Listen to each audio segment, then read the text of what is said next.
Welcome to Tansson TV Plus. I'm Brandon. And I'm Thank Mom. you so much for joining us here today. Yep, thank you for joining us again. And Mom, happy Halloween. How are you doing? I'm doing fine. Happy Halloween to everybody who's listening. So great to speak to you guys today. And Mom, what are we doing to honor the occasion? Today we're going to talk about It's the Great Pumpkin Charlie Brown. Yes, this special released October 27th, 1966. Yes, it did.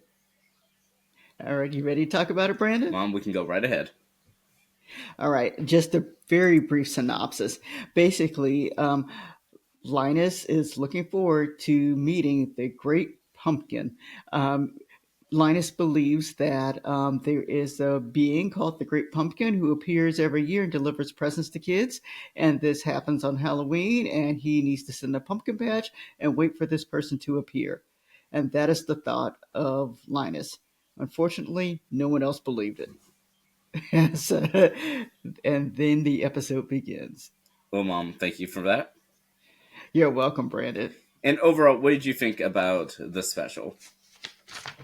I thought it was cute. I mean, it was cute enough. I mean, it was an episode that I thought did not seem long. It was 25 minutes, but it was not an episode that seemed like 25 minutes.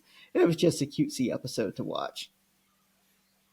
Yeah, I mean, I definitely enjoy it as well. I mean, it definitely is sort of just an American tradition. And so, for a little bit of background, from after it debuted in 1966, it aired every year on television until 2020. Yes, I do remember that, Brandon. What happened at that time? So, about a year earlier, Apple TV Plus did acquire it, but they did air it on TV for a final year. Okay. Yes. And we did watch on Apple TV, if anyone's wondering how we saw it. We did watch it there. I will say I have, just like most people out there, I've seen this episode multiple times. And so I did, watch it at least every other year when it was out when I was younger. Brandon, had you, I cannot remember, had you seen this before? Yes, I've seen this before. Okay. So you're one of the group who's seen it multiple times. And so, what were your thoughts watching it, especially as an adult watching it now? Well, I will give a little bit of background too. So, even though I've seen it and I've seen, and I've seen, I will say the gist of it a few times, I will say that I didn't necessarily grow up watching it per se, but rather I've seen portions of it numerous times throughout the years. But I think this is probably one of the first times I've seen it all the way through, at least in quite a while. Hmm.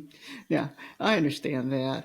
Um, like I said, I know I've seen it so many times that I have seen it all the way through. This is the first time I probably paid attention to all of it all the way through because there are parts of it that I kind of skipped over. And even while watching it one time, I was, I kind of would zone out on certain parts of it. Can you guess which parts, Brandon? The Snoopy parts.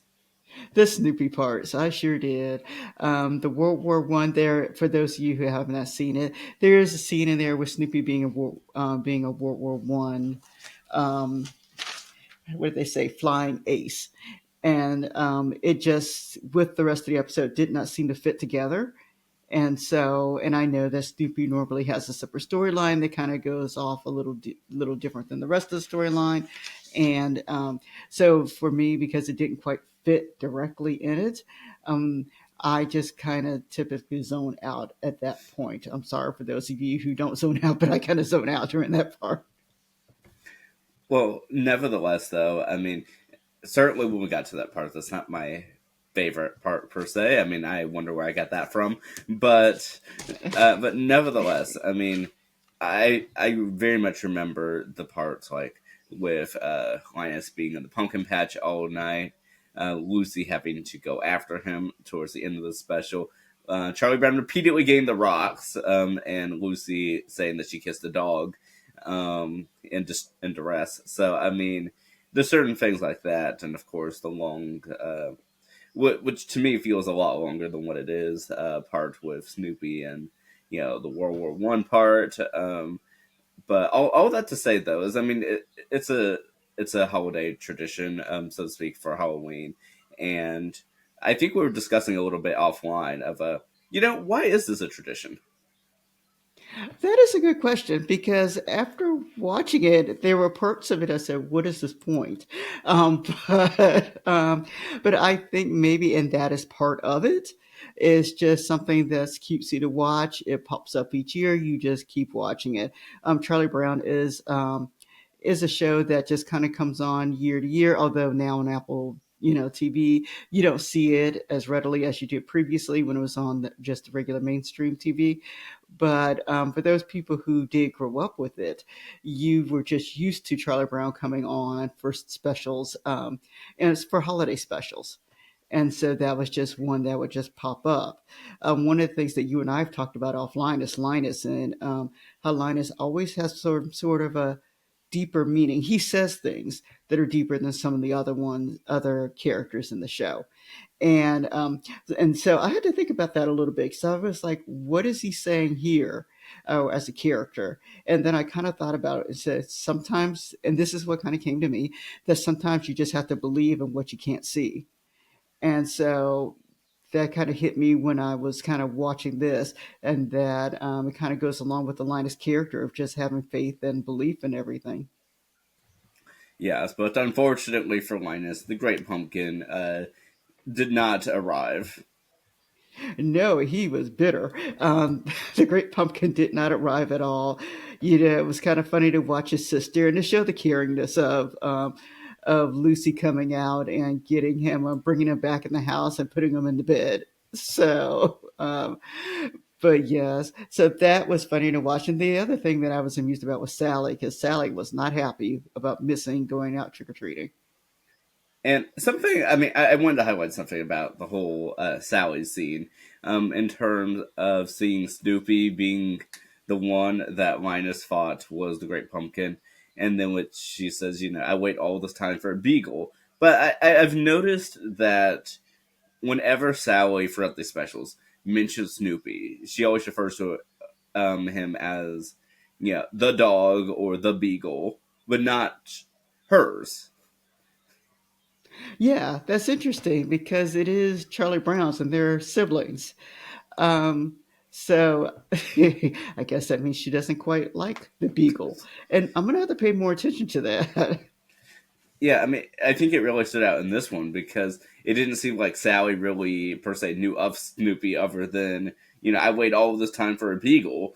So, yeah, I just thought that was interesting because I've noticed that in a few other of the Peanut specials. Yeah. Yes, I'm going to have to pay attention. We have more peanut specials to come. More holidays are coming up. And so we'll be able to watch a few more of them. Yes, and I know we were speaking at the beginning of this year when we were watching the 51st special, Welcome Home Franklin, which at the time was the latest. But, Mom, it wasn't until a few minutes ago that I realized number 52 came out this year. Oh, it did. Which one is that? What is that? A summer musical. Oh, well, we missed summertime, but we might have to go back and watch it. You guys just might see this outside of summer. Yeah, it released August 15th. Okay. Well, we're going to have to watch it. You guys might see us review it in November. Yeah, they definitely will. And Mom, going back to this one, this is the third ever Peanut special. Oh, wow. Wow. And it's kind of timeless. It really is. And so, after the success of A Charlie Brown Christmas, CBS ordered two more specials. And so, this is the second one that they had ordered. That's wonderful. What's the third one? So, the one that was right before this, a few months earlier in June, was Charlie Brown's All Stars. Okay. All right. That sounds great. Well, like I said, you guys have seen us do quite a few Charlie Brown specials, and there'll be more that we'll be talking about. Yes, yes, we're definitely excited to speak more about the Peanut specials. And Mom, where would you almost rank this in terms of Peanut specials? I know that we've also done our number rankings. Yeah, 1 to 5, five being the highest. Um, a three, maybe. I mean, it's not the best thing out there. It's not the worst thing out there. You could tolerate it, so I would give it a three. Yeah, I was What also about you, Brandon? yeah, Mom. I was also thinking about a free, but it is memorable. It is memorable. I will say that. Yes, it is. But yes, I always love seeing portions of the special, especially the opening track with Linus and Lucy, and that was before that was even sort of the hallmark theme of the Peanut specials. And Mom, I actually have a little bit of background for the music. You do? Okay, what do you have, Brand? So we've spoken about the sort of same situation in previous Peanut specials, but the official soundtrack for "It's the Great Pumpkin" Charlie Brown just released in 2018. Oh, wow. That's really recent. Yeah, so it seems that it was, well, I should say it was originally released in 2018, re-released in 2022. So after after the original producer Lee Mendelson passed away in 2019, his family actually found the original soundtrack that was considered lost. Oh, wow. That's amazing. So yeah, so over the past few years, some of the Peanut soundtracks have been released, and so it was originally, I think, released just taking the audio truly off of the special, and then they found the original track and re-released it the correct way. Okay. Oh, wow. That sounds great. Sounds great. Well, Mom, Is that something you'd like to own, Brandon? you know, I will say I really like this rendition of Linus and Lucy, but I think the one I'd own, which I believe we already own, someone in the family owns, is the one from the Christmas special. Yeah. Yeah, I think your aunt's own set. Yeah, well, we might have to borrow it or get ourselves a copy. But I'm nevertheless glad that they're able to. I mean, to even now be releasing decades later. Yeah. As of the soundtracks, 59 years later now. Yep. I'm happy about that. Well, Mom, as I was asking you, where would you rank this in terms of the like overall Peanut specials that we've seen? I know we've seen quite a few, Overall, I put it right in the middle. I mean, like you said, we've seen worse, we've seen better. So for me, it's just truly just right in the middle. and that sounds good to me, Mom. All right, sounds good. Well, we thank everybody for joining us today. And we look forward to seeing you next time. All right, have a great day, everybody.